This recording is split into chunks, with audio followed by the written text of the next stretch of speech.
देखिए इस अध्याय मेगा साइंस का भाग 5 अंतर्राष्ट्रीय संबंध का आपको ये अध्याय 11 समसामयिक चुनौती का पार्ट 2 होगा। पार्ट 2 के अंतर्गत यहाँ पर हम सतत विकास को हम पढ़ेंगे। देखिए सतत विकास, आप यहाँ पर देखिए सतत विकास क्या है। देखिए वर्ष 1972 में क्लब ऑफ रोम रिपोर्ट जारी की गई, जिसके अनुसार आर्थिक विकास और पर्यावरण का संरक्षण एक दूसरे के विरोधी है। इसमें पर्यावरण संरक्षण के लिए आर्थिक विकास की दर शून्य करनी होगी। अब आपको आगे यहाँ पर देखिए पर्यावरण एवं विकास, देखिए आपको यहाँ पर पर्यावरण एवं विकास के लिए विश्व आयोग की स्थापना। पर्यावरण एवं विकास, देखिए पर्यावरण एवं विकास के लिए विश्व आयोग की स्थापना ब्रुटलैंड की अध्यक्षता में वर्ष 1983 में की गई। देखिए जिसे लोकप्रिय रूप में ब्रुटलैंड रिपोर्ट कहा जाता है। देखिए वर्ष 1987 में यह रिपोर्ट प्रकाशित हुई। ब्रुटलैंड रिपोर्ट में यह स्वीकार किया गया कि आर्थिक विकास एवं परिवहन संरक्षण एक दूसरे के विरोधी नहीं है। पर्यावरण मित्र, देखिए पर्यावरण मित्र तकनीकी का विकास करके पर्यावरण संरक्षण किया जा सकता है। पर्यावरण मित्र तकनीकी का विकास करके पर्यावरण संरक्षण किया जा सकता है। रिपोर्ट के द्वारा आपको आवर कॉमन फ्यूचर नामक विषय पर बल दिया गया। अब देखिए पारिस्थितिवाद, देखिए यहाँ पर पारिस्थितिवाद का सैद्धांतिक पक्ष देखिए। पारिस्थितिवाद का सैद्धांतिक पक्ष यहाँ पर देखिए। देखिए आर्ने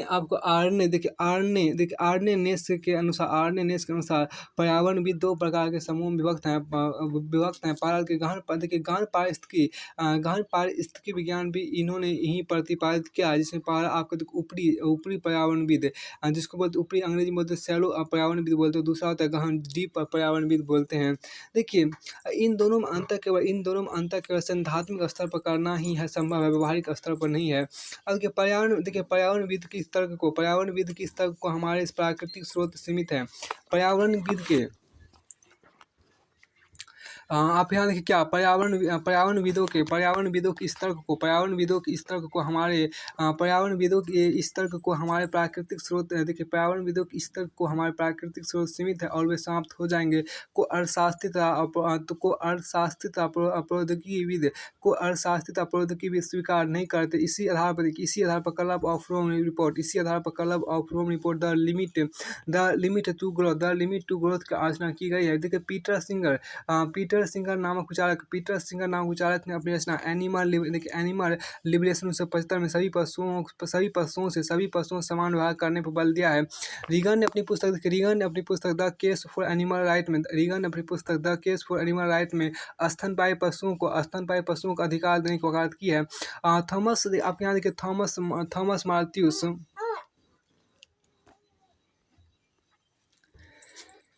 देखिए आप क्या कि थॉमस माल्थ्यूस के अनुसार जनसंख्या की वृद्धि रेखा गणितीय होगी और खाद्य पदार्थों के उत्पादन अंकगणितीय होगा। डॉब्सन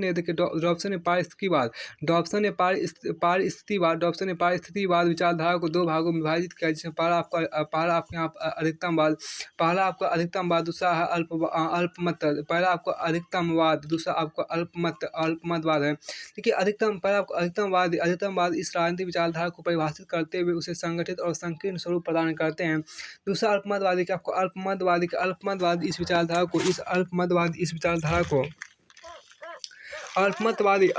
इस विचारधारा को नर्म तरीके से परिभाषित करते हैं और उसमें गत्यात्मक रखते हुए कई प्रकार के विचारों को इसमें शामिल करने की वकालत करते हैं। अल्पमतवादी पर्यावरण की समस्या को केवल 20वीं शताब्दी और आधुनिकता की देन नहीं मानते, इसमें एक शाश्वत समस्या मानते हैं। देखिए अल्पमतवादी इस विचारधारा को नर्म तरीके से परिभाषित करते हैं और उसमें गत्यात्मक रखते हुए कई प्रकार के विचारों को इसमें शामिल करने की वकालत करते हैं। अल्पमतवादी पर्यावरण की समस्या को केवल 20वीं शताब्दी और आधुनिकता की देन नहीं मानते, इसे एक शाश्वत समस्या मानते हैं। फिर आपको आगे हम देखिए आधुनिक औद्योगिक समाज की ग्रीन आलोचना देखिए। आधुनिक औद्योगिक समाज की ग्रीन आलोचना देखिए आपको यहाँ पर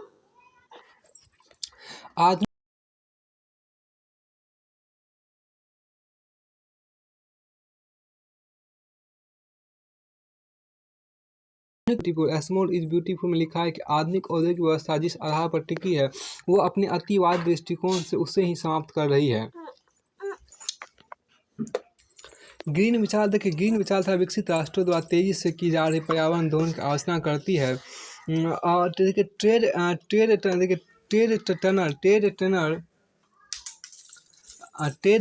टेड टनर के अनुसार प्रत्येक अमेरिकन एक सामान्य इथोपियन की तुलना में 6-17 गुना अधिक ऊर्जा प्रति वर्ष उपयोग में ले रहा है। टेड टर्नर के अनुसार प्रत्येक अमेरिकन एक समान इथोपियन की तुलना में 6 से 17 गुना अधिक ऊर्जा प्रति वर्ष उपयोग में ले रहा है। ग्रीन विचारधारा के समर्थकों के अनुसार मनुष्य को अपनी जीवन शैली को मूल्य आधारित बनाना चाहिए।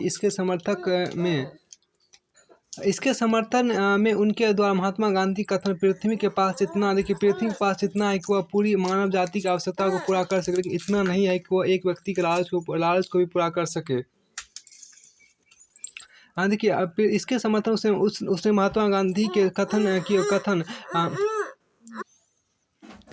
इसके समर्थन में उनके द्वारा महात्मा गांधी कथन पृथ्वी के पास इतना है कि पूरी मानव जाति की आवश्यकता को पूरा कर सके, लेकिन इतना नहीं है कि वह एक व्यक्ति के लालच को भी पूरा कर सके का सहारा लेते हैं। और देखिए पर्यावरणीय समाजवाद देखिए रुडोल्फ बाहरो ने पर्यावरण के विनाश के पूंजीवादी व्यवस्था को उत्तरदायी ठहराया है। जहाँ लाभ के आधार पर अर्थव्यवस्था का संचालन किया जाता है, जिससे समूचे पर्यावरण का विनाश हो गया है। अब देखिए पर्यावरण का आपके यहाँ पर क्या है कि पर्यावरणीय समाजवाद, देखिए रुडोल्फ बाहारो ने पर्यावरण के विनाश के पूंजीवादी व्यवस्था को उत्तरदायी ठहराया है, जहां लाभ के आधार पर अर्थव्यवस्था का संचालन किया था, जिससे समूचे पर्यावरण का विनाश हो गया। अब आगे देखिए आपको पर्यावरण अराजकतावाद देखिए मुर्रे बुक्ची ने अपनी पुस्तक आवर सिंथेटिक एनवायरनमेंट में कहा कि समाज का निर्माण आपसी सद्भाव और सामंजस्य के आधार पर होना चाहिए। इससे राज्य एवं सरकार जैसी नियंत्रणकारी संस्था की कोई आवश्यकता नहीं। जिस प्रकार प्रकृति में सामंजस्य विद्यमान है, ठीक उसी प्रकार समाज में भी सामंजस्य स्थापित किया जा सकता है। इन्होंने द इकोलॉजी ऑफ फ्रीडम और रीमेकिंग सोसाइटी नामक पुस्तक भी लिखी। अब देखिए पारिस्थितिकी विज्ञान की आलोचना देखिए पारिस्थितिकीवाद मुख्यतः प्रति विकास की सीमा के सिद्धांत पर आधारित है, जिसके अनुसार सीमित प्राकृतिक संसाधनों के संदर्भ में प्रति विकास असीमित नहीं हो सकता है। पारिस्थितिवाद अपनी विचारधारा मानव केंद्रित विकास की अवधारणा की आलोचना करता हुआ मानता है कि देखिए पारिस्थितिवाद अपनी विचारधारा मानव केंद्रित विकास की अवधारणा की आलोचना करता हुआ मानता है कि अगर विकास को सतत बनाना है तो वह मानव केंद्रित नहीं होना चाहिए। पर्यावरणवादियों की पर्यावरण बचाओ आंदोलन के प्रति अति उत्साही वकालत राजनीतिक क्षेत्र में ऐसी राजनीतिक विचारधारा को बढ़ावा देती है जो प्रजातंत्र और स्वतंत्रता में विश्वास नहीं रखते और फांसीवादी और सर्वसत्तावादी विचार को प्रोत्साहन देते हैं। डीप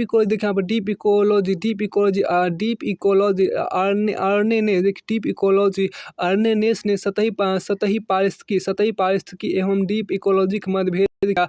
इनके अनुसार देखिए सतही पारिस्थितिकी चलो प्रदूषण नियंत्रण एवं संसाधनों के क्षरण को रोकना है। उदाहरण के क्योटो और मॉन्ट्रियल प्रोटोकॉल के द्वारा पर्यावरणीय समस्या को नियंत्रित करने का प्रयत्न सतही पारिस्थितिकी है। जबकि गहन पारिस्थितिकी के समर्थक पर्यावरण के क्षरण के मूल कारणों को खोजते हैं और उन्हें समाप्त करने पर बल देते हैं। गहन पारिस्थितिकी का अर्थ निम्नलिखित है, जिसमें पहला मानव एवं गैर मानवीय जीव, पशु पक्षी एवं पौधे का स्वयं में महत्व है। गैर मानवीय जीव केवल मानवीय जीव केवल मानव को उपयोग के लिए नहीं है, बल्कि इनका गैर मानवीय जीव केवल मानव के उपयोग के लिए नहीं है, बल्कि इनका महत्व मानव से स्वतंत्र है। देखिए दूसरा जीवन एवं पृथ्वी के देखिए दूसरा जीवन एवं पृथ्वी की विविधता एवं समृद्धि स्वयं में महत्वपूर्ण है। जीवन एवं पृथ्वी के देखिए जीवन एवं पृथ्वी की विविधता तथा समृद्धि स्वयं में महत्वपूर्ण है। तीसरा क्या देखिए मानव को यह अधिकार देखिए मानव को यह अधिकार नहीं है कि वो प्राकृतिक विविधता एवं समृद्धि का विनाश करे। तीसरा देखिए मानव को यह अधिकार नहीं है कि वो प्राकृतिक विविधता एवं समृद्धि का विनाश करे, यद्यपि वो अपनी मूलभूत आवश्यकताओं की पूर्ति प्रकृति से कर सकता है। चौथा देखिए वर्तमान समय मानव द्वारा प्राकृतिक जगत में अत्यधिक हस्तक्षेप किया जा रहा है। इसमें देखिए इससे गैर मानव जगत को भारी क्षति पहुंच रही है। पांचवा देखिए पृथ्वी को समग्रता से देखा जाना चाहिए तथा इस पर नियंत्रण के बजाय इसके संरक्षण और अनुरक्षण का प्रयत्न करना चाहिए। इसके लिए राजनीतिक, सामाजिक, तकनीकी एवं आर्थिक संरचनाओं में परिवर्तन की आवश्यकता है। छठा उपभोक्तावादी जीवन शैली का परित्याग करना चाहिए तथा जीवन गुणवत्ता को विशेष बल देना चाहिए। सातवां आपको देखिए पारिस्थितिकी विविधता एवं समृद्धि तुलनात्मक रूप में छोटी जनसंख्या के लिए ही अनुकूल है। विकसित देशों का दृष्टिकोण देखिए पारिस्थितिकी विविधता एवं समृद्धि तुलनात्मक रूप में छोटी जनसंख्या के लिए ही अनुकूल है। विकसित देशों का दृष्टिकोण है। आपको आठवां आप देखिए क्या देखिए उपरोक्त मान्यताओं को प्रत्यक्ष या परोक्ष रूप में लागू करना प्रत्येक व्यक्ति का दायित्व है और इसे लागू करने के अहिंसक साधनों का सहारा लिया जाना चाहिए। पर्यावरणीय समस्या उत्पन्न होने के तार्किक कारण देखिए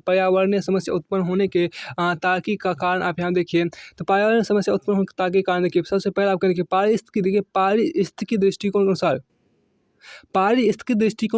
व्यक्ति द्वारा किया गया विवेकपूर्ण कार्य समूचे समुदाय के लिए विवेकपूर्ण हो या आवश्यक नहीं है। व्यक्ति के हित रोटी, कपड़ा एवं मकान अल्पकालिक होते हैं तथा समुदाय के हित दीर्घकालिक होते हैं। व्यक्ति तत्कालिक लाभ से प्रेरित होता है, जबकि पर्यावरणीय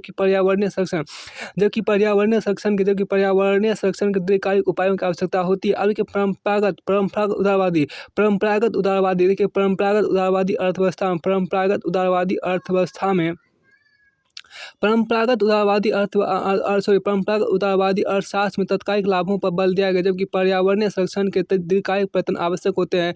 किसी वस्तु के निर्माण तथा उसकी कीमत के निर्धारण में पर्यावरणीय क्षति को सम्मिलित नहीं किया जाता। किसी वस्तु के निर्माण तथा उसकी कीमत के निर्धारण में पर्यावरणीय क्षति को सम्मिलित नहीं किया जाता। सामान्यतः यह स्वीकार कर लिया जाता है कि किसी वस्तु के निर्माण में पर्यावरणीय क्षति अपरिहार्य है।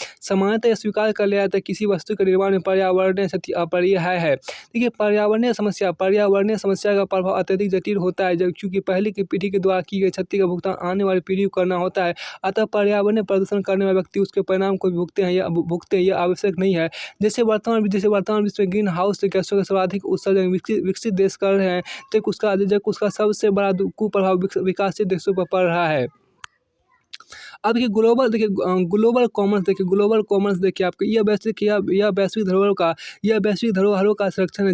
यह वैश्विक धरोहरों का संरक्षण है जिसके अर्थ निम्नलिखित है, जिसमें पारा वे धरोहर जो राष्ट्र राज्य की वे धरोहर जो राष्ट्र राज्य की भौगोलिक सीमा में स्थित है, लेकिन उनका महत्व वैश्विक है।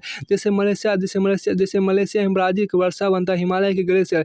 यह भी उल्लेखनीय है कि इनके संरक्षण में अंतर्राष्ट्रीय राजनीति के जटिल मुद्दे विद्यमान है, क्योंकि ब्राजील के अनुसार उसके वनों पर उसका संपूर्ण अधिकार है और अपनी अर्थव्यवस्था को बेहतर बनाए रखने के ब्राजील को अपने वनों का उपयोग का अधिकार है। जबकि साझी धरोहर की मान्यता के अनुसार ब्राजील के वनों पर समूची मानवता का अधिकार है। इससे राष्ट्रीय संप्रभुता एवं अंतर्राष्ट्रीय दायित्वों में सीधा विरोधाभास उत्पन्न हो जाता है। आपको देखिए दूसरे प्रकार की साझी धरोहर जिन पर किसी राष्ट्र राज्य का नियंत्रण नहीं है, बल्कि इन पर समूचे विश्व समुदाय का नियंत्रण। उदाहरण के लिए खुला आकाश, खुला समुद्र, अंटार्कटिका महाद्वीप इत्यादि। पर्यावरणीय समस्याओं का प्रभाव राष्ट्र राज्य की सीमा के दायरे में बंधा नहीं होता। इसलिए समूचे विश्व समूचे विश्व समुदाय का यह दायित्व है कि इन वैश्विक धरोहरों की रक्षा की जाए। अब देखिए ट्रेजेडी ऑफ कॉमन्स, देखिए ट्रेजेडी ऑफ कॉमन्स यहाँ देखिए, ग्रेट हार्डी ने साझी धरोहरों को सॉरी ग्रेट हार्डी ने सारी धरोहरों के विनाश को ट्रेजेडी ऑफ कॉमन्स के रूप में चित्रित किया। इसके अंतर्गत उन्होंने यह उदाहरण प्रस्तुत किया कि किस प्रकार व्यक्ति विशेष के लाभ और तार्किक निर्णयों के कारण समूचे पर्यावरण का विनाश होता है।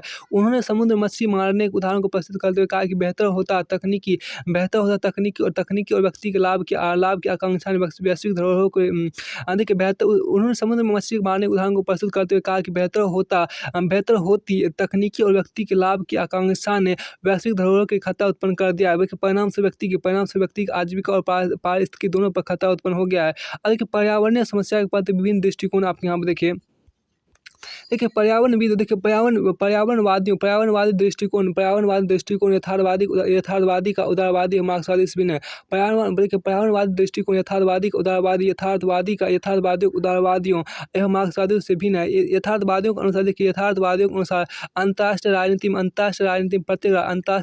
में प्रत्येक राज्य अपने हित एवं शक्ति की वृद्धि के लिए प्रयत्नशील होते हैं। अंतर्राष्ट्रीय राजनीति में प्रत्येक राज्य अपने हित एवं शक्ति में प्रत्येक राज्य अपने हित एवं शक्ति में वृद्धि के लिए प्रयत्नशील होते हैं। इससे राज्यों के द्वारा आर्थिक संसाधनों का बेहतर उपयोग किया जाता है, जो पर्यावरण प्रदूषण के मूल कारण है। राज्य के समक्ष नागरिकों के कल्याण, रोजगार की वृद्धि एवं सुरक्षा को बेहतर बनाए रखने चुनौती होती है। देखिए राज्य के समक्ष नागरिकों के कल्याण, रोजगार की वृद्धि एवं सुरक्षा को बेहतर बनाए रखना चुनौती होती है, जिससे कोई भी राज्य समझौता करने को तैयार नहीं होता। इससे अमेरिका ने क्योटो प्रोटोकॉल पर हस्ताक्षर करने से मना कर दिया, जबकि अमेरिका और चीन का समूचे ग्रीन हाउस गैसों के उत्सर्जन में 45% हिस्सा है। जलवायु परिवर्तन पर संयुक्त राष्ट्र framework convention, United nation framework convention on climate change, जिसको UNFCCC के 15वें कोपेनहेगन सम्मेलन में चल रही वार्ता विफल हुई, जिससे कुछ लोगों ने क्योटो प्रोटोकॉल को मृत मान लिया। अतः मार्गेंथाओं की यह मान्यता सत्य प्रतीत होती है कि प्रत्येक राज्य विदेश नीति का निर्धारण राष्ट्रीय हितों के अनुसार करते हैं, सार्वभौमिक मानदंडों के अनुसार नहीं। पर्यावरणीय संकट के परिणाम स्वरूप आने वाले विश्व में प्राकृतिक संसाधनों का नियंत्रण को लेकर राज्यों के मध्य संघर्ष की आशंका है। जैसे पश्चिम एशिया में जॉर्डन के नदी के पानी के बंटवारे पर इजराइल और अन्य पश्चिमी एशियाई देशों के मध्य संघर्ष बने हुए। जैसे पश्चिमी एशिया में जॉर्डन नदी के पानी के बंटवारे पर इजराइल और अन्य पश्चिमी एशियाई देशों के मध्य संघर्ष बने हुए हैं। पर्यावरणीय संकट के परिणामस्वरूप न केवल द्वीपीय राष्ट्रों के समुद्र में डूबने का खतरा उत्पन्न हो गया है, बल्कि एक एजेंसी खाद्य एवं कृषि संगठन FAO के अनुसार पर्यावरणीय प्रदूषणों से खाद्यान्नों उत्पादन में कमी हो रही है। इसलिए भविष्य विकासशील देशों पर यह समस्या अत्यधिक गंभीर है। इस गंभीर समस्या के निदान के लिए शीत युद्ध के आरंभिक दौर से ही प्रयत्न होने लगे हैं। इस गंभीर समस्या के निदान के आपको शीत युद्ध के आरंभिक दौर से ही प्रयत्न होने लगे हैं। 70 के दशक में पहली बार पर्यावरण संरक्षण हेतु क्लब ऑफ रोम रिपोर्ट प्रकाशित हुई, जिसमें पर्यावरण संरक्षण का अमूलवादी उपाय सुझाया गया। रिपोर्ट के अनुसार आपको आर्थिक वृद्धि एवं पर्यावरण संरक्षण एक दूसरे के विरोधी, अतः पर्यावरणीय संरक्षण के आर्थिक विकास दर को शून्य कर देना चाहिए, परंतु व्यवहारिक रूप में राज्यों ने इसे स्वीकार नहीं किया। वर्ष 1972 में पहली बार पर्यावरण संरक्षण के लिए स्टॉकहोम सम्मेलन आयोजित हुआ। उसके बाद पर्यावरणीय सुरक्षा एक वैश्विक मुद्दा बन गया। यद्यपि शीत युद्ध के दौर में स्टॉकहोम सम्मेलन में लिए गए निर्णयों को प्रभावी रूप में लागू नहीं किया गया। इसी स्टॉकहोम सम्मेलन से ट्रेजेडी ऑफ कॉमन्स की मान्यता अधिक लोकप्रिय हुई। वर्ष 1987 में वर्ष 1987 में पर्यावरण एवं विश्व आयोग ब्रूटलैंड आयोग के द्वारा आपको आमद के आवर कॉमन फ्यूचर नामक रिपोर्ट प्रकाशित की गई। ब्रूटलैंड आयोग ने क्लब ऑफ रोम रिपोर्ट की मान्यता में संशोधन करते हुए कहा कि आर्थिक विकास के साथ पर्यावरण संरक्षण संभव है। आर्थिक विकास के साथ पर्यावरणीय संरक्षण संभव है तथा दोनों एक दूसरे के पूरक है। बेहतर आर्थिक विकास के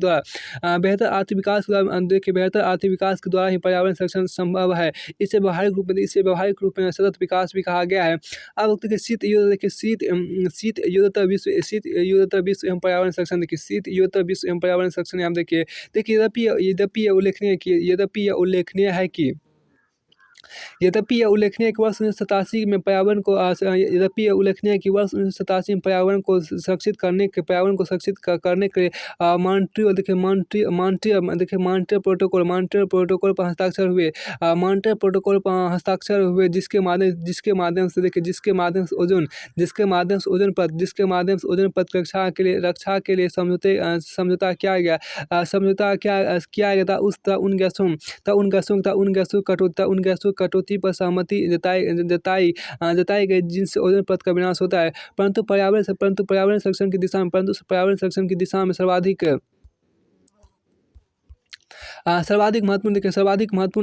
महत्वपूर्ण समय वर्ष 1992 में रियो में आयोजित हुआ। देखिए पर्यावरण संरक्षण के संदर्भ में साम्यवाद और पूंजीवाद के मध्य का वैचारिक संघर्ष समाप्त हो गया। यद्यपि विकसित और विकासशील देशों में प्रभावी रूप में मतभेद उभरे। संयुक्त राष्ट्र द्वारा आयोजित पर्यावरण एवं विकास के सम्मेलन में एजेंडा 21 स्वीकार किया गया जो मूलतः सतत विकास कार्यक्रम को क्रियान्वित करने की एक योजना है। देखिए एजेंडा 21 देखिए आपके यहाँ पर है क्या एजेंडा 21 पर्यावरण संरक्षण के निम्नलिखित के संरक्षण बल देगा। एजेंडा 21 में पर्यावरण संरक्षण के निम्नलिखित एजेंडा 21 में पर्यावरण संरक्षण के निम्नलिखित के संरक्षण पर बल दिया गया जिसमें शहरी विकास को सतत रूप में बढ़ावा देना। पहला आपके यहाँ पर शहरी विकास को सतत रूप में बढ़ावा देना। दूसरा आपको वनों का संरक्षण। दूसरा आपके यहाँ पर वनों का संरक्षण और तीसरा आपके यहाँ पर जैव तकनीकी प्रबंध। अब चौथा आपके यहाँ देखिए विघटित पर्वतीय पारिस्थितिकी तंत्र का निर्माण। विघटित पर्वतीय पारिस्थितिकी तंत्र का निर्माण आपके यहाँ पर है। देखिए एजेंडा 21 को लागू करने के अनेक समूह एवं निकायों को शक्तिशाली बनाने पर बल दिया गया जिसमें स्थानीय शासन व्यापारिक घराने युवा एवं महिलाओं को सम्मिलित किया गया। एजेंडा 21 वर्णित उपरोक्त कार्यक्रमों को लागू करने के वित्तीय साधनों एवं संस्थात्मक पहलू का भी उल्लेख किया गया। देखिए एजेंडा 21 में ग्लोबल एनवायरमेंटल फैसिलिटी पर्यावरण रक्षा कोष को शक्तिशाली बनाने पर बल दिया गया क्योंकि इसके अंतर्गत यह प्रावधान किया गया था कि विकसित देश अपने राष्ट्रीय उत्पाद का 0.7% भाग का योगदान करेंगे। परंतु विकसित देशों ने यह आश्वासन पूर्ण नहीं किया। देखिए पृथ्वी सम्मेलन रियो में ही आपको देखिए FCC पर 153 राज्यों ने हस्ताक्षर किया। यह संधि वर्ष 1994 से ही लागू है जिसका मूल उद्देश्य पर्यावरण में ग्रीन हाउस गैसों के उत्सर्जन में कमी लाना है। इसी पृथ्वी सम्मेलन विश्व में बढ़ते मरुस्थलीकरण को रोकने के लिए समझौता हुआ था। जैव विविधता को संरक्षित करने के समझौते पर भी हस्ताक्षर हुआ। पृथ्वी सम्मेलन के बाद ग्रीन हाउस गैसों के उत्सर्जन को रोकने हेतु वर्ष 1997 में क्योटो प्रोटोकॉल हुआ। पृथ्वी सम्मेलन के बाद ग्रीन हाउस गैसों के उत्सर्जन को रोकने हेतु वर्ष 1997 में क्योटो समझौता हुआ जिसमें वर्ष 2008 से 2012 के मध्य अमेरिका, यूरोपीय यूनियन और जापान अपने ग्रीन हाउस गैसों के उत्सर्जन में वर्ष 1990 का स्तर से क्रमशः 8.7% तक की कटौती का समझौता किया। लेकिन अमेरिका ने इसे अंततः स्वीकार नहीं किया। क्योटो प्रोटोकॉल के अंतर्गत विकासशील देशों को ग्रीन हाउस गैसों की बाध्यकारी कटौती से मुक्त रखा गया है। यद्यपि क्योटो प्रोटोकॉल द्वारा निर्धारित मानकों का किसी भी राज्य ने पालन नहीं किया। गैसों के उत्सर्जन में कटौती गैसों के उत्सर्जन में वृद्धि हुई। अब आपको देखिए जोहान्सबर्ग सम्मेलन जिसको पृथ्वी प्लस 10 बोलते वर्ष 2002 में जोहान्सबर्ग सम्मेलन वर्ष जिसको पृथ्वी प्लस 10 बोलते हैं वर्ष 2002 में जोहान्सबर्ग सम्मेलन पृथ्वी प्लस 10 वर्ष 2002 में पृथ्वी सम्मेलन 10 वर्षों बाद सतत विकास पर जोहान्सबर्ग सम्मेलन आयोजित हुआ। यह उल्लेखनीय है कि दिसंबर यह उल्लेखनीय है कि देखिए ये उल्लेखनीय है कि सितंबर 2001 के बाद देखिए उल्लेखनीय है कि सितंबर 2001 के बाद समूचे विश्व में आतंक के विरुद्ध युद्ध का नारा दिया गया। उसी दौरान पर्यावरण संरक्षण के लिए भी एक अत्यधिक महत्वपूर्ण प्रयत्न किया गया। जोहान्सबर्ग सम्मेलन में सतत विकास को बनाए रखने के लिए निम्नलिखित मुद्दों पर केंद्रीय बल प्रदान किया गया, जिसमें पहला जल, दूसरा कृषि, तीसरा ऊर्जा, चौथा आपको जैव विविधता, पांचवा आपको स्वास्थ्य। देखिए इस समय आपको समान सहमति में अत्यधिक मतभेद इस समय आपको समान सहमति में अत्यधिक मतभेद उभरे। इस समय आपको समान सहमति में अत्यधिक मतभेद उभरे तथा विकसित और विकासशील देशों के मध्य आपको मूल मतभेद उत्पन्न हुए। विचारकों ने यह भी कहा कि पर्यावरणीय संकट के समाधान के गैर राष्ट्रीय स्वैच्छिक संगठनों एवं बहुराष्ट्रीय कंपनियों की भी सहायता ली जानी चाहिए। आपको आगे यहाँ देखिए क्या क्योटो प्रोटोकॉल और उसके बाद उत्पन्न होने वाला विवाद देखिए। क्योटो प्रोटोकॉल और उसके बाद उत्पन्न होने वाला विवाद देखिए यहाँ पर। देखिए क्योटो प्रोटोकॉल के बाद जलवायु परिवर्तन पर संयुक्त राष्ट्र framework convention, United nation framework convention on climate change, UNFCCC के बैठकों में कार्बन उत्सर्जन को प्रतिबंधित करने का प्रयत्न किया गया। वर्ष 2007 के बाली सम्मेलन के साथ वर्ष 2012 के बाली सम्मेलन के साथ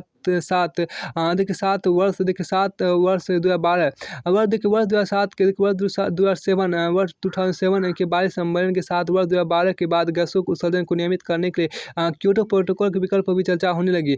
बाली सम्मेलन में भी कोई ठोस सहमति नहीं बन पाई, लेकिन निम्नलिखित उपाय किए गए, जिसमें पहला पर्यावरण परिवर्तन सामंजस्य सेतु अनुकूलन एवं क्षमता निर्माण। पर्यावरणीय परिवर्तन से सामंजस्य सेतु अनुकूलन एवं क्षमता निर्माण। दूसरा आपको क्या पर्याप्त वित्त का प्रबंधन। तीसरा को विकासशील देशों को तकनीकी हस्तांतरण। तीसरा आपको यहाँ पे विकासशील देशों को तकनीकी हस्तांतरण आपको तीसरा हुआ। आपको फिर आगे देखिए कोपेनहेगन समय वर्ष 2009 देखिए यहाँ पर। कोपेनहेगन समय वर्ष 2009 में आपको पहला पर्यावरणीय समस्या के समाधान के लिए साथ ही लेकिन अलग उत्तरदायित्व की मान्यता को स्वीकार किया गया। दूसरा इस बिंदु पर बल दिया गया कि वैश्विक तापमान में 2 डिग्री सेल्सियस से अधिक की वृद्धि नहीं होनी चाहिए। तीसरा यह भी स्वीकार किया गया उत्सर्जन की कटौती करने के यह भी स्वीकार किया गया कि उत्सर्जन कटौती करने के मानकों का निर्माण करते समय विकासशील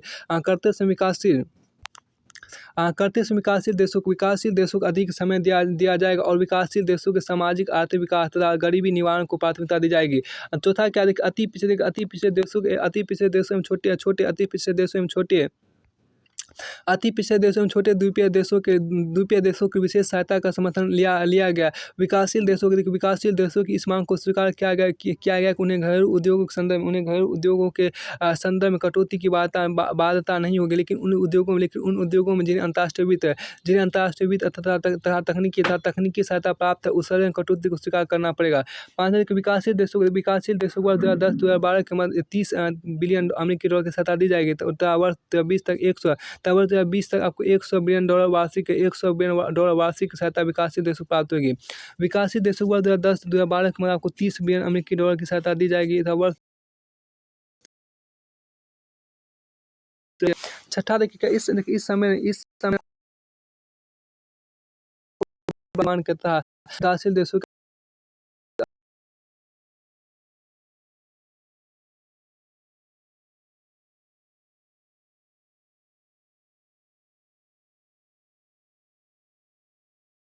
कर दिया। अब देखिए आपके यहाँ देखिए कानकुन सम्मेलन देखिए जलवायु परिवर्तन क्लाइमेट चेंज की वार्ताओं का 16वां शिखर सम्मेलन मैक्सिको 2010 में आयोजित हुआ। इस समय विकसित और विकासशील देशों के मतभेद बने रहे, क्योंकि विकसित देशों ने स्पष्ट कहा कि वे कोई भी बात का लक्ष्य स्वीकार नहीं करेंगे। उनका यह भी तर्क था कि यदि विकासशील देशों के लिए कोई बात का लक्ष्य नहीं है, तो विकसित देशों के लिए भी कोई बात का लक्ष्य निर्धारित नहीं हो सकता। देखिए इस समय में पहले से विद्वान विकासशील देशों के मध्य एकता में भी दरार देखी गई। इस सम्मेलन में पहले से विद्वान विकासशील देशों के मध्य एकता में भी दरार देखी गई, क्योंकि विकासशील देशों में ब्राजील और दक्षिण अफ्रीका ने ग्रीन हाउस गैसों के उत्सर्जन के संदर्भ में बाध्यकारी कटौती के लक्ष्य का समर्थन किया, जबकि भारत और चीन ने यह स्पष्ट कहा कि वे बाध्यकारी कटौती के लक्ष्य को स्वीकार नहीं करेंगे, क्योंकि इससे विकासशील देशों का आर्थिक विकास और सामाजिक कल्याण के कार्यक्रम अत्यधिक प्रभावित होंगे। यद्यपि एक बिंदु पर स्पष्ट रूप से सहमति यद्यपि एक बिंदु पर स्पष्ट रूप से सहमति देखी गई कि पर्यावरण को बचाने के समान लेकिन अलग-अलग उत्तरदायित्व की मान्यता पर बल दिया गया। यद्यपि विकासशील देश में लगातार उत्तरदायित्व पर बल देने का प्रयत्न किया। ये देखिए वे विभेदक उत्तरदायित्व की मान्यता से आरंभिक रूप में असहमत थे। वे विभेदक उत्तरदायित्व की मान्यता से आरंभिक रूप में असहमत थे। इस सम्मेलन में भी देखिए इस सम्मेलन में भी किसी भी बाध्यकारी समझौते पर हस्ताक्षर नहीं हो सका। इस सम्मेलन में भी किसी भी बाध्यकारी समझौते पर हस्ताक्षर नहीं हो सका। क्योटो संधि 2012 के बाद हाउस गैसों के प्रबंधन के लिए क्योटो संधि 2012 के बाद ग्रीन हाउस गैसों के प्रबंधन के लिए अभी भी किसी मसौदे पर सहमति नहीं बन पाई। विकसित देशों ने कोपेनहेगन सम्मेलन की भांति यह पुनः आश्वासन दिया कि वे विकासशील देशों को तकनीकी एवं वित्तीय सहायता प्रदान करेंगे। अंतर्राष्ट्रीय राजनीति प्रत्येक देश अपने राष्ट्रीय हितों के अनुसार नीतियों का निर्माण करते हैं। पर्यावरण की रक्षा सभी का सार्वभौमिक दायित्व है, परंतु अभी भी राज्य अपने हितों को ज़्यादा प्राथमिकता देते हैं। भारत ने साझे एवं अलग-अलग उत्तरदायित्व की मान्यता का स्पष्ट रूप में स्वीकार किया। भारत अभी भी प्रति व्यक्ति प्रतिवर्ष कार्बन उत्सर्जन की दर 1 टन है, जबकि यूरोपीय देश 10 टन प्रति व्यक्ति जबकि यूरोपीय देश 10 टन प्रति व्यक्ति और अमेरिका का उत्सर्जन 20 टन प्रति व्यक्ति है। अभी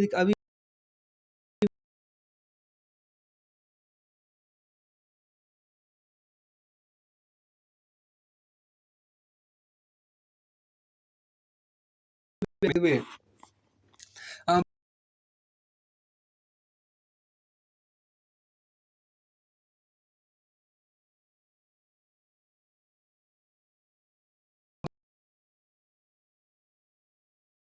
एक उत्तरदायी राष्ट्र की है। आपको देखिए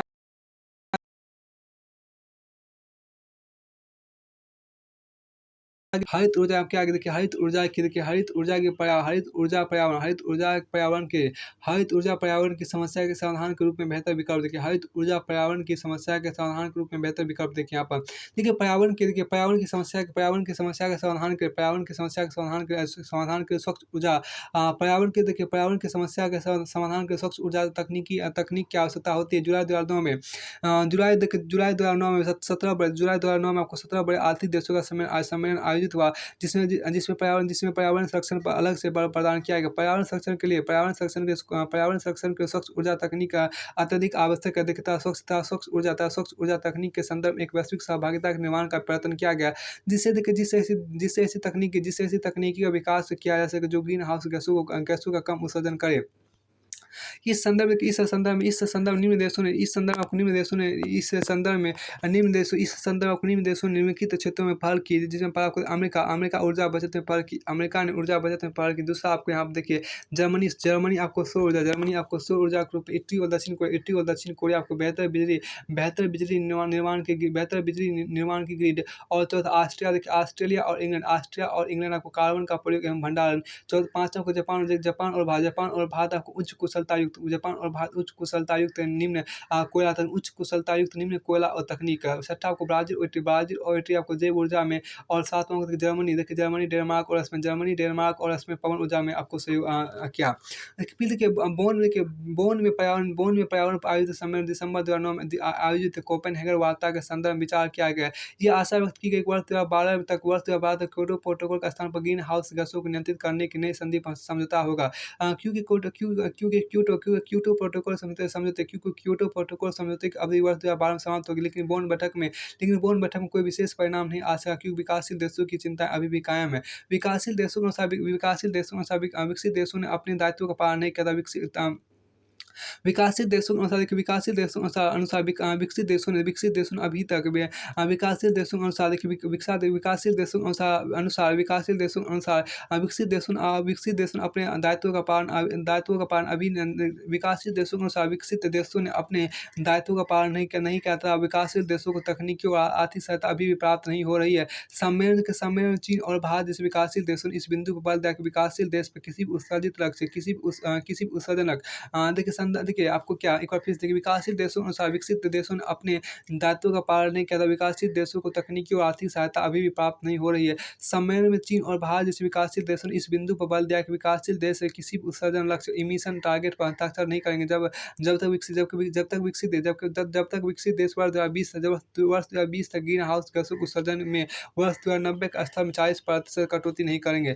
फिर आपको आगे हम देखिए क्या आगे आप क्या देखिए विकासशील देशों ने कम उत्सर्जक तकनीकी को हस्तांतरित करने की मांग भी उठाई। विकासशील देशों ने कम उत्सर्जक तकनीकी को हस्तांतरित करने की मांग भी उठाई। लेकिन विकासशील देशों की मांग पूर्ण होने में अनेक समस्याएं लेकिन क्योंकि अभी तक लेकिन विकासशील देशों की मांग पूर्ण होने में अनेक समस्याएं लेकिन क्योंकि अभी तक केवल यूरोपीय यूनियन ने वर्ष 2020 तक उत्सर्जन में 30% कटौती का आश्वासन दिया है। आपको पाना देखिए विकसित एवं विकासशील देशों में देखिए विकसित एवं विकासशील देशों के मतभेद देखिए आपको विकसित और विकासशील देशों के मतभेद देखिए आपको विकसित और विकासशील देशों के मध्य का संघर्ष विकसित और विकासशील देशों के मध्य का संघर्ष शक्ति राजनीति बनाम समानता एवं लोकतांत्रिक व्यवस्था का संघर्ष है। क्योंकि विश्व राजनीति का संचालन सदैव शक्ति राजनीति द्वारा हुआ है। कभी इस पर नियंत्रण फैक्स ब्रिटानिका आपको फैक्स ब्रिटानिका द्वारा किया गया। वर्तमान समय इसका नियंत्रण फैक्स अमेरिकाना द्वारा हो रहा है। द्वितीय विश्व युद्ध के बाद से विकासशील देशों ने इस शक्ति राजनीति और विषमतामूलक व्यवस्था के विरुद्ध आवाज उठाना शुरू किया था। एक नई अंतर्राष्ट्रीय आर्थिक व्यवस्था की मांग भी उठाई गई। आर्थिक व्यवस्था की मांग भी उठाई गई। इससे वर्तमान समय में पर्यावरण मुद्दे पर विद्वान गतिरोध उसी शक्ति राजनीति को प्रतिबिंबित करता है। दोनों देशों में आपको निम्नलिखित दो मुद्दों पर मतभेद विद्यमान है। पहला आपको पर्यावरणीय संकट के लिए कौन उत्तरदायी। दूसरा पर्यावरण संरक्षण में किसका कितना योगदान होना चाहिए। अब विकासशील देशों ने यह तक प्रस्तुत किया है कि वर्तमान पर्यावरण संकट पश्चिमी देशों द्वारा आरंभ विविध और व्यापक औद्योगिकरण का परिणाम है। पश्चिमी देशों के लोगों की उपभोक्तावादी जीवन शैली इसके लिए उत्तरदायी है। जबकि विकसित देशों के अनुसार विकासशील देशों की बढ़ती जनसंख्या पर्यावरण का अकुशल प्रबंधन प्रदूषण का मूल कारण है। क्योंकि विकासशील देशों के अनुसार विकसित देशों ने औद्योगिकरण की आरंभिक प्रक्रिया में कार्मिक रूप में जिस तकनीकी का प्रयोग किया उसी तकनीकी का प्रयोग विकासशील देश भी कर रहे हैं। पहले विकसित देशों के पास इको फ्रेंडली तकनीकी नहीं थी। अब विकसित देशों का कर्मिक विकास के परिणाम से पर्यावरण मित्र तकनीकी के प्रयोग के लिए विकासशील देशों को बड़ी मात्रा में वित्तीय और तकनीकी सहायता की आवश्यकता है। क्योंकि विकासशील देशों के समक्ष स्वास्थ्य की सुविधाएं उपलब्ध कराना था गरीबी निवारण की सबसे बड़ी चुनौती है।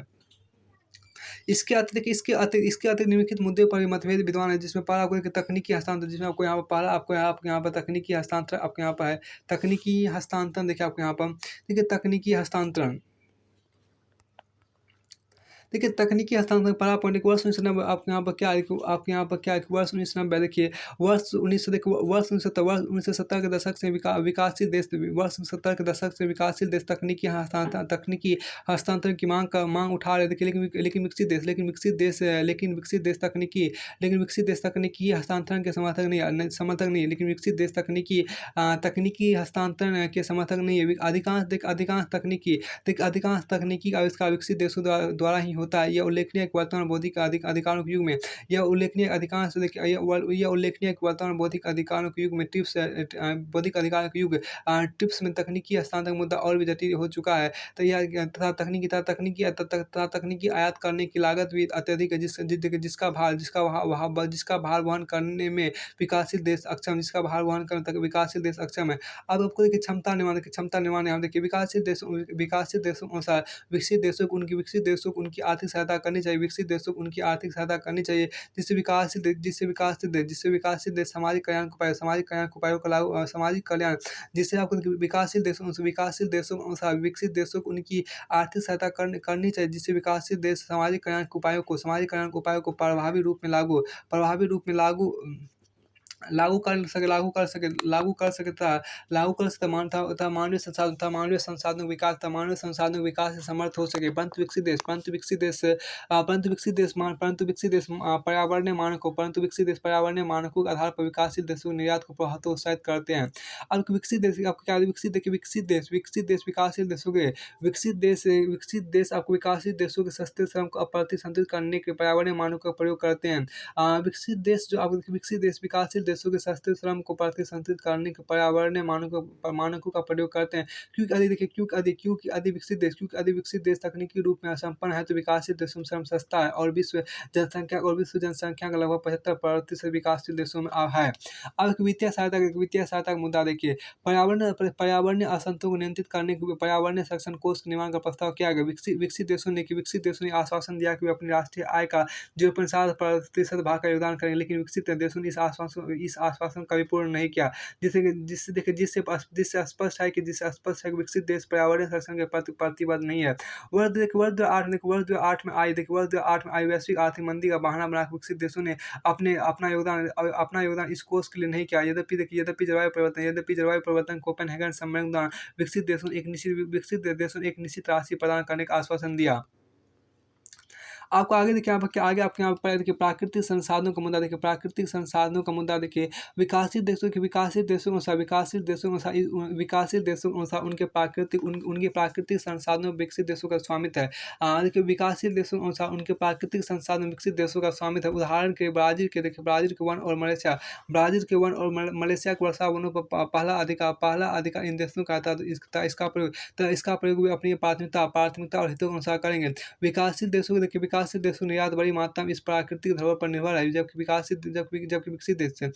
विकसित देश ने कहा कि साझा धरोहर मतलब ग्लोबल कॉमन्स के आधार पर इन संसाधनों पर समूचे विश्व का नियंत्रण होना चाहिए। अब उद्योगों की प्रकृति में भिन्नता देखिए। विकसित देश उत्तर आधुनिक युग में प्रवेश कर चुके। इन देशों में आपको सेवा क्षेत्र अत्यधिक विकसित है, जो कम प्रदर्शनकारी होते हैं, जबकि विकासशील देशों में अभी भी औद्योगिकरण की प्रक्रिया पूर्ण और विकासशील देशों में विनिर्मित उद्योग ज़्यादा है, जो अधिक प्रदर्शनकारी होते हैं। यह भी उल्लेखनीय है कि विकासशील देशों ने कहा कि समग्र उत्सर्जन की बजाय उत्सर्जन को प्रति व्यक्ति के रूप में देखा जाना चाहिए।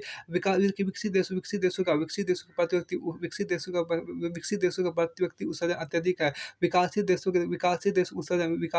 उत्सर्जन विकास एवं सामाजिक कल्याण से संबंधित है। विकासशील देशों के उत्सर्जन विकास एवं सामाजिक कल्याण से संबंधित है, जबकि विकसित देशों उत्सर्जन जीवन शैली से संबंधित है। आलोचकों के अनुसार मॉन्ट्रियल प्रोटोकॉल को लागू करने में विकसित देशों ने अत्यधिक प्रतिबद्धता प्रदर्शित की, जबकि क्योंकि ओजोन परत में हो रहे छेद से विकसित देश सर्वाधिक प्रभावित हो रहे हैं। जबकि ग्रीन हाउस गैसों के बढ़ते उत्सर्जन से विकासशील देश सबसे ज़्यादा प्रभावित होते हैं। फिर आगे यहाँ पर देखिए पर्यावरणीय समस्या भारत का दृष्टिकोण देखिए। पर्यावरण की समस्या भारत का दृष्टिकोण देखिए। पर्यावरण के संबंध में भारत का दृष्टिकोण आरंभिक रूप में विकासशील देशों के हितों से प्रेरित था। भारत के अनुसार पर्यावरण का संरक्षण करते हैं तो विकासशील देशों विकास की समस्या को ध्यान रखना चाहिए। विकासशील देशों के समक्ष गंभीर सामाजिक समस्याएं विद्यमान है, इसलिए पर्यावरणीय समस्या को हल करने के लिए भारत ने साझे परंतु भेदभावपूर्ण व्यवहार पर बल दिया। देखिए भारत के इस पक्ष को वर्ष 1992 के पृथ्वी सम्मेलन सम्मेलन में स्वीकार कर लिया गया। भारत के अनुसार देखिए, भारत के अनुसार मौसम परिवर्तन और विकास के बीच एक गहरा संबंध विद्यमान है। भारत के अनुसार देखिए, भारत के अनुसार पर्यावरणीय समस्या को हल करने के भारत के अनुसार पर्यावरणीय समस्या को हल करने के विकसित देशों के द्वारा तकनीकी हस्तांतरण होना चाहिए। भारत ने द्वीपीय देशों का समर्थन किया। फिर देखिए इन छोटे द्वीपीय देशों ने यह मांग उठाई कि वर्ष 2000 ईस्वी तक अब विकसित देश ग्रीन हाउस गैसों के उत्सर्जन का स्तर में वर्ष 1990 के स्तर से 20% कटौती करने की आवश्यकता है। देखिए यह उल्लेखनीय कि देखिए इन छोटे द्वीपीय देशों ने यह मांग उठाई कि वर्ष 2000 तक विकसित देश ग्रीन हाउस गैसों के उत्सर्जन का स्तर में वर्ष 1990 के स्तर से 20% कटौती करने की आवश्यकता है। यह उल्लेखनीय क्योटो प्रोटोकॉल वर्ष 1997 के दौरान विकासशील देशों ग्रीन हाउस गैसों की कटौती के प्रावधान से मुक्त रखा गया। यह भी भारत